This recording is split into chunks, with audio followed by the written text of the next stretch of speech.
it is inevitable that we are going to cooperate with Ukraine.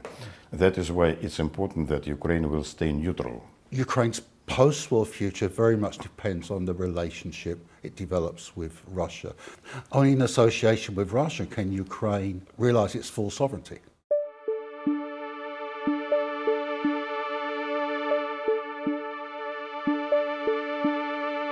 Well, thank you very much for the invitation. I'm absolutely thrilled that our conversation is taking place in this room, which was the office of your illustrious predecessor as ambassador to Great Britain, Ivan Maisky, who was ambassador in the 1930s. My first love as a historian is diplomatic history. So I've actually spent hundreds of hours of my life reading the dispatches of Maisky and other ambassadors. Yeah, Maisky was a very interesting figure, of course, since he has been here in the first years of the war until around 44, I guess, something. And he was very well connected with the British establishment. He had quite a lot of conversation with Churchill, his predecessors, different ministers. This type of diplomacy, unfortunately, does not exist anymore because there are telephones, there are different media of communication, so you do not need a personal contact to explain, to go first to Moscow, to Stalin, to listen to him, then back here to deliver a message to Churchill. Very important event. Valdai's annual conference, which takes place in Sochi. At the end of the conference, Putin comes and gives a speech. With 6 principles. Yeah. Yes. I was in the room. It was a very powerful speech, forward-looking and future-oriented speech. I had the feeling that Putin sees an end to the war in Ukraine and the current crisis, and he's looking beyond that to the future. As it happens, this year's speech by Putin took place on the 7th of November, the anniversary of the Bolshevik takeover, and he used the anniversary as a hook to the main theme of his speech, which was about the revolutionary transformation of international relations. The transition away from Western global hegemony to a new multipolar world. Putin is often characterized in the West as being, an imperialist, an expansionist. I don't think any of that's true, but I do think that Putin is a visionary. What he sees his role is ushering in this new era, this new order in international relations. And I think he sees this new order in international relations as being something that's going to guarantee security for Russia in the long term, and also security for Russian civilization. Earlier, when I have been asked what's the difference between Putin and European leaders, I was always saying that he has a vision. And the vision here is a key word, I will say, because he did predict it since his Munich speech, of course, that it might be a collision if West is not going to change the course. What's important about his Valdai speech, I think, it is that he has given a complete vision of multipolar world. His vision is that the West is one element, and we have several elements in this world, and one of them is Russia, of course, the southern countries from Africa and all the others. We do not have to exclude anyone. We should believe in diversity of the world, and only diversity of the world can drive the civilization further. The basis of his vision is a world based on sovereignty and which guarantees security for all states. In order to realize his vision, he needs peace. Some pro-Russia Western commentators who kind of relish the idea of Ukraine being reduced to some kind of rump dysfunctional state as a result of the war. I think that would be a disaster, not just for Ukraine, for Russia. Transforming international relations in the way he wants to see it happen. Putin needs stable peace. Now, in that connection, what can Russia do for Ukraine after the war is over? How can Russia help Ukraine regain its sovereignty and independence and freedom? Because as far as I can see, Ukraine's post-war future very much depends on the relationship it develops with Russia. Only in association with Russia can Ukraine realize its full sovereignty. But what is Russia going to do to help Ukraine recover from the catastrophe of this war? At the moment, it is very hypothetical question, Sure. I'll say, because it is we are far from making peace or even negotiations, because of the mood prevailing in the West and in Ukraine. It is still a strategic defeat on Russia. Of course, we are going to rebuild the part that we have liberated in Ukraine, these 4 provinces. I'm not sure how it will go. But the further the conflict will go, the more terrain we are going to gain. If West will continue to conduct the same policy of supplying Ukraine with weapons, with resources, with money, and all of that, it is inevitable that we are going to cooperate with Ukraine. And economic cooperation envisages always political cooperation anyway. That is why it's important that Ukraine will stay neutral, because otherwise it will be under umbrella of NATO and European Union, and it will be dictated what to do. Let's take for a minute a case of Romania and the guy who has won elections over there. He said that we don't need to buy foodstuff from European Union. We have foodstuff ourselves. We can produce it, but they are forced to buy European Union stuff and destroy its agriculture. In case of Ukraine being in the European Union, agriculture will be destroyed, industry as well, because they're not interested. Resources that are now have already offered by the President Zelensky to the West to exploit. And that is all. So it will be a kind of resourceful, deindustrialized, de-agriculturalized country, which will be close to the failed state. So this is what we do not want. And that is why we favor that Ukraine will be a sovereign and independent state having a relationship with everybody, including Russia. Security relations, normal economic relations, and of course civil relations in the sense that all these racial discrimination laws against Russians, Russian culture and Russian education, they should be abolished immediately. By the same token, Russia needs to commit, as I think it already has done actually, to non-discrimination against Ukrainian speakers or people in the Russian territories which now have been incorporated into the Russian Federation, who still identify themselves as being Ukrainians. Believe me, we have quite a lot of Ukrainians who are identifying them as Russian citizens, or let it be. I will tell you that in every embassy in which I have served, we have had at least 1/3 of Ukrainians. This was absolutely normal because Soviet Union was a multinational country. But you mentioned Ukraine's neutrality, which of course is the central demand of Russia to Putin as far as any ceasefire and peace settlement is concerned. I was very struck by a comment that you made, a Turkish television country. He was asking you about the possibility of Ukraine becoming a member of NATO, and you said, no, that can't. Ukraine must be neutral. And then you said something like, well, Ukraine at least can't become a member of NATO as it's presently constituted. And that made me, as a historian, I immediately thought about, of course, in the past, before NATO became a very definitive anti-Russia project, Russia itself wanted or was interested in the possibility of becoming a member of NATO, or if not a member of NATO, a close association with NATO.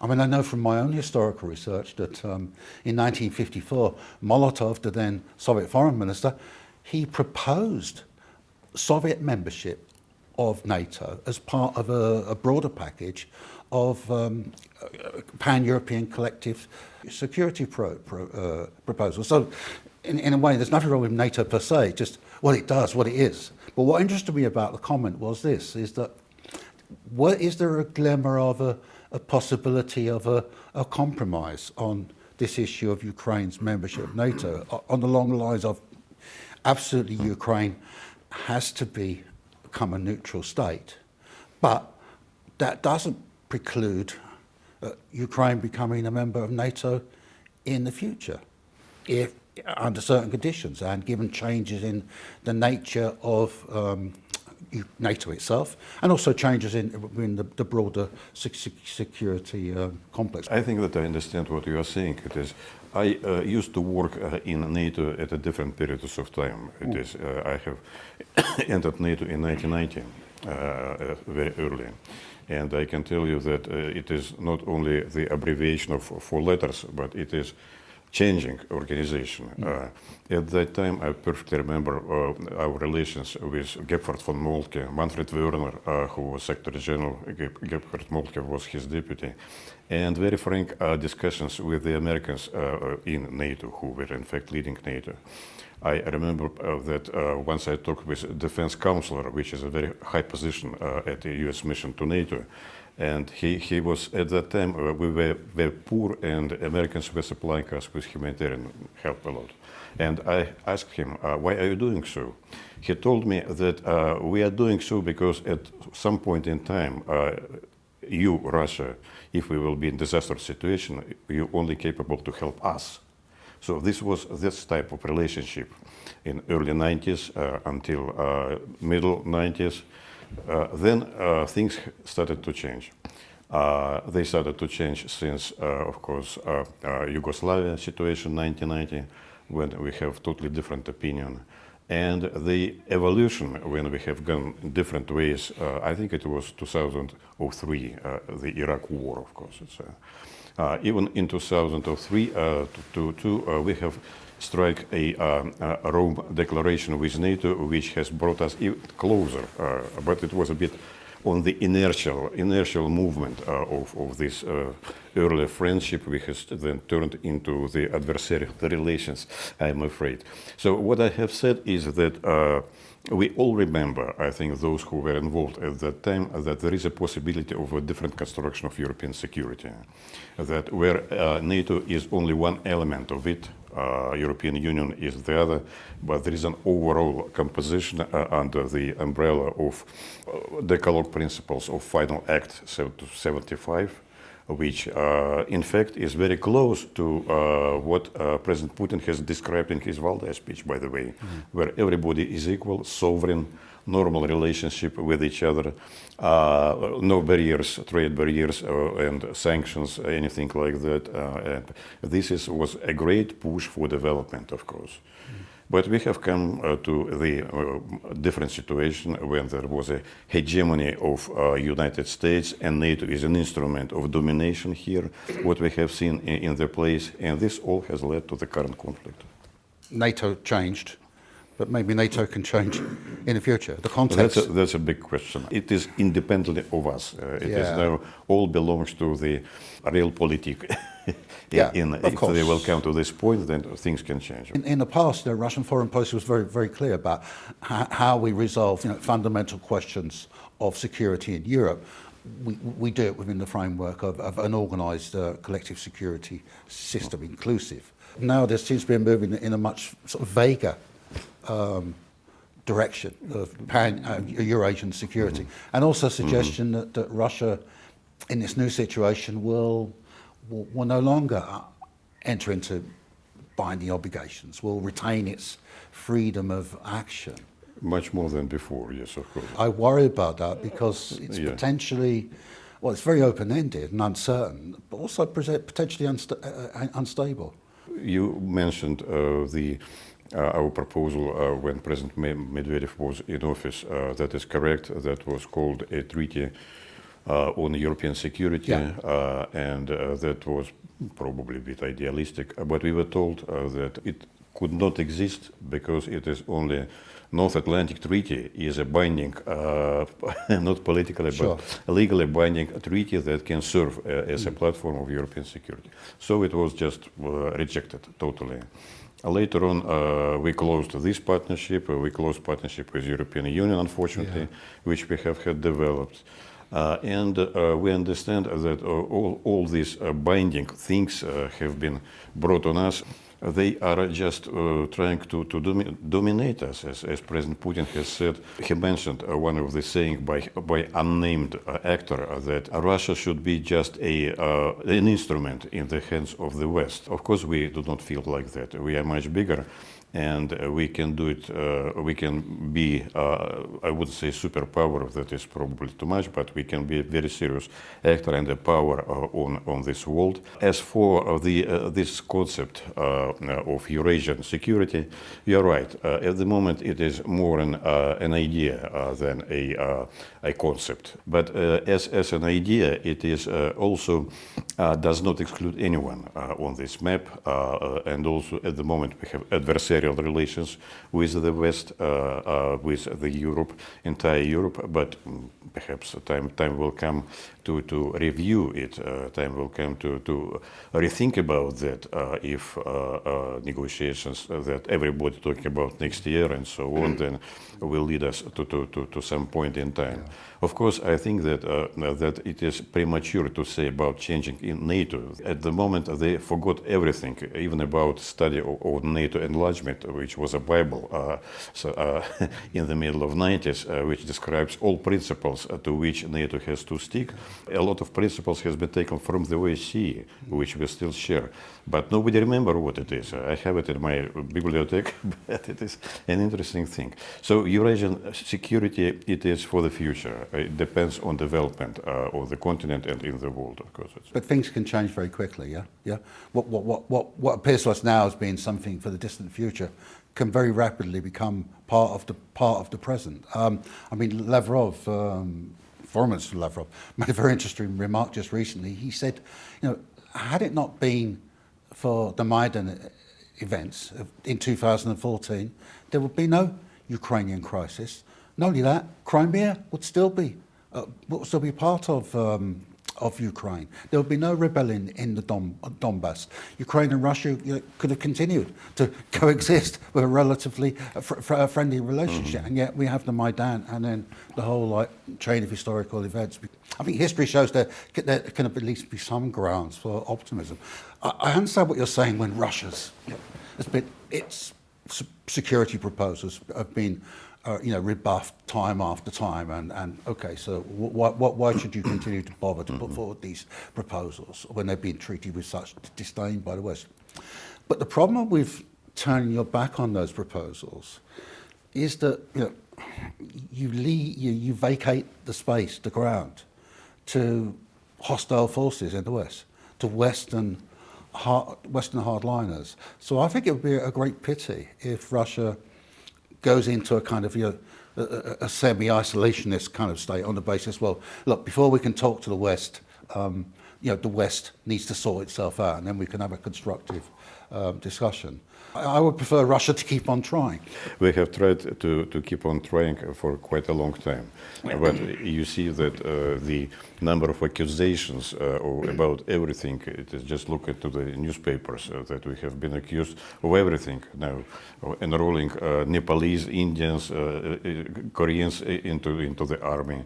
The hybrid war, although nobody knows what it is, everybody is just here in the West repeating about hybrid wars and all of that stuff, computers, and so now this is terrible, of course. It's what I have seen and what I am reading, because it's a hate speech, in fact, let's put it like that, frankly, which we have tried to avoid for quite a long time. But of course, people is in my country, they are reading what they're talking about here in the West.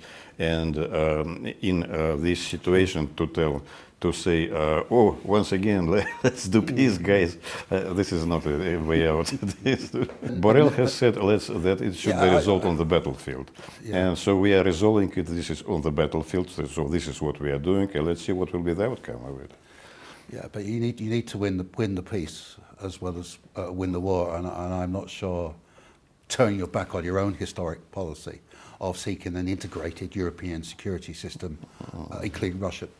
Quite frankly, I'm not sure that that's in Russia's interest. I mean, Putin himself at the Valdai conference, he was obviously very critical of the West, of course, but he didn't turn his back on the West. He was very clear that a different set of relationships with the West is possible in the future. The West it will be part of this this new system of international relations, a very important part. And my whole reading of maybe it's wishful thinking on my part, of course, is that Putin's leaving the door open to a reconstruction of Russia's relations with the West, in spite of everything you've said about the West's treatment of Russia and the insults and the accusations, the propaganda, all of that kind of thing. In that sense, well, I read your article about World War II and Stalin's role in it, and you have mentioned in it that Churchill has never been consistent. This was not his strong point. Right.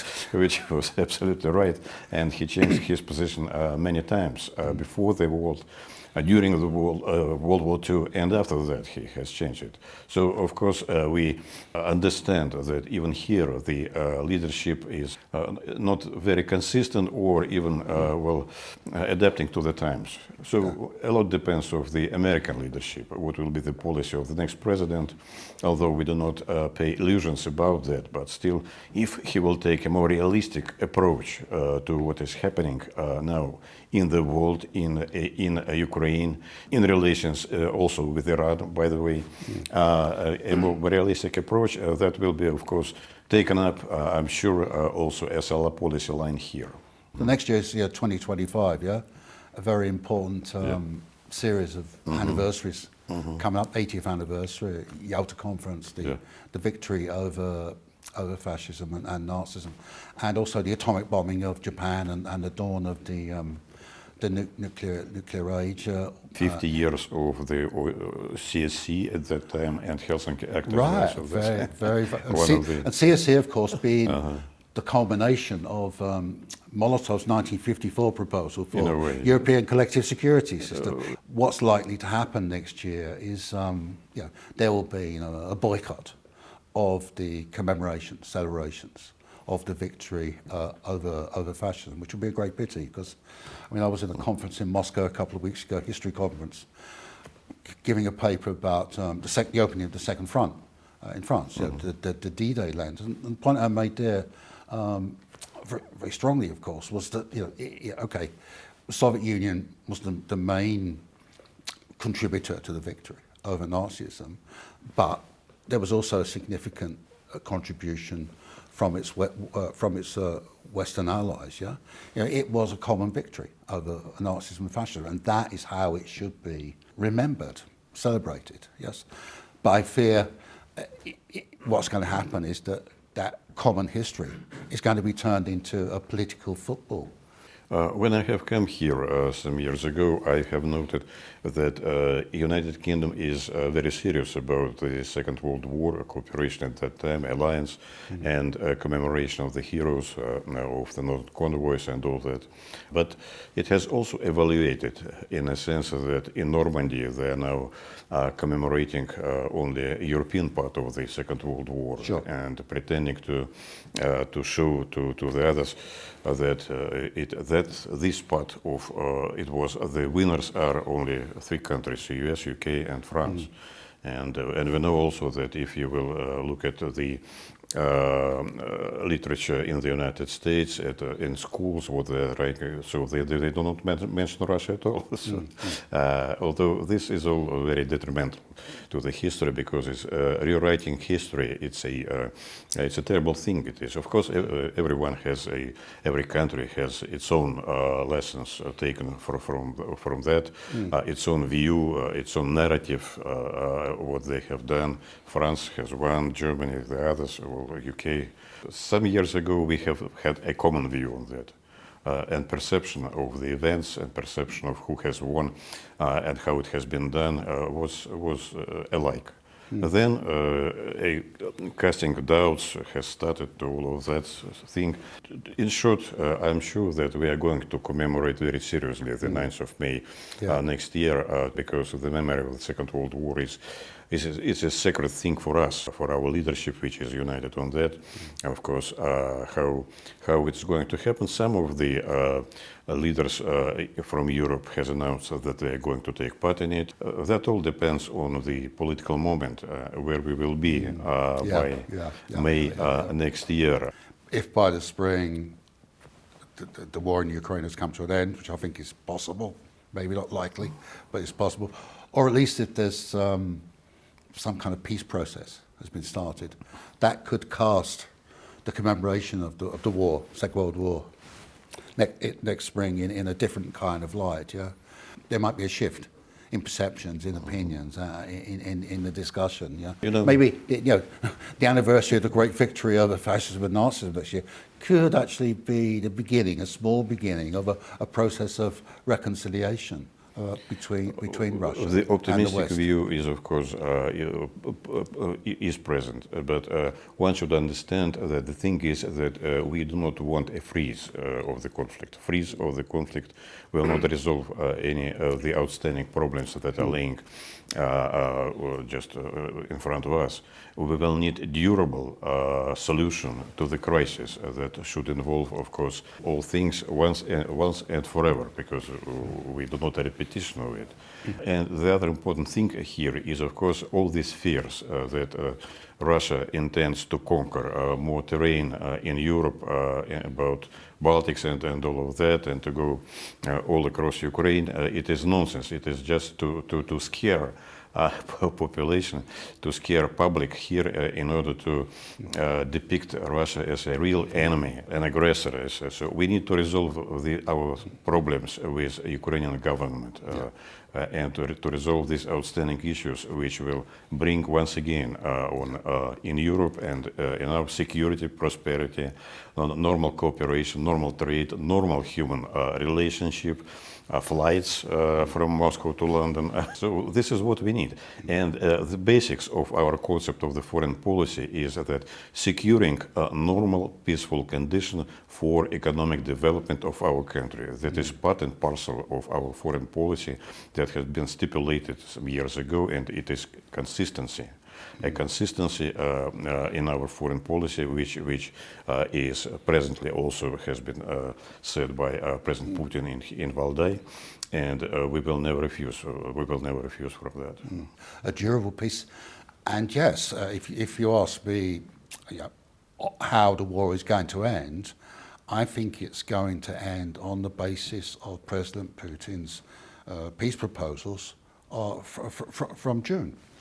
Russia concession of these territories, mostly already occupied by Russia, and a neutral Ukraine. But so I think that's if the war is going to come to an end on a negotiated basis, which of course it may not, that is the way it's going to come to an end. And what I detected, the movement is slow but nevertheless steady in the direction, in the Western discourse, of actually accepting that reality. But having said that, within that framework of peace on the basis of the armistice, I call it an armistice actually, proposed by Putin in June, there's a lot of scope for negotiation about the details of the final peace zone. There's a lot of scope for President Putin and for Russia to show statesmanship, and to make compromises, even to take some risks in the interests of peace. And I'm fairly confident, and again, going back to Valdai, this is the thing I brought away from Putin's speech. I'm fairly confident that Putin is prepared to do what is necessary in order to create a permanent peace, which will safeguard Russia's interests and the Russian speakers, but will also accommodate Ukraine's future. The issue is not very much about the territories. Territories, I would say, we have enough of it. It's right. About people, much more about people. We have several initiatives, China, Brazil, Southern Group of friends of United Nations and all of that stuff, but all of them are mainly speaking about necessity to stop clashes, to stop the war, to resolve the issue of territories, but they do not, there is one missing element which is very important. It is human rights.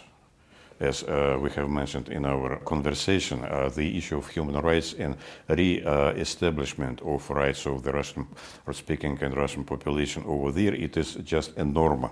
That should be installed in any agreement. Racial discrimination in the 21st century, it is something which unimaginable both in Europe and all around the world. Human rights for Russians, but also human rights for Ukrainians as well. You know, it has to be both No things. doubt, absolutely. Human rights, but we never try to actually to discriminate Ukrainians. We have now about 6 million refugees in Russia, as well as 6 million refugees in Europe. Yeah. I have never heard that someone is saying that we are discriminating Ukrainians by nationality. I can present you with a copy of Thank you very much. my latest, Thank you. latest book. I have seen an announcement. It's about library of Stalin, as I understand. Yeah, that's right. Yeah. It's about Stalin's. Stalin's library. And interestingly, there's quite a lot of interesting comparisons to me, you know, made between Stalin and Putin. I don't mean Stalin and Putin as dictator, but I mean Putin as a reader, someone who's interested in history, engaged with literature. Putin's speeches, all kinds of historical and literary references. He likes very much. I have quite a collection now of books about the Second World War and by British authors, and it will be a good addition to a collection.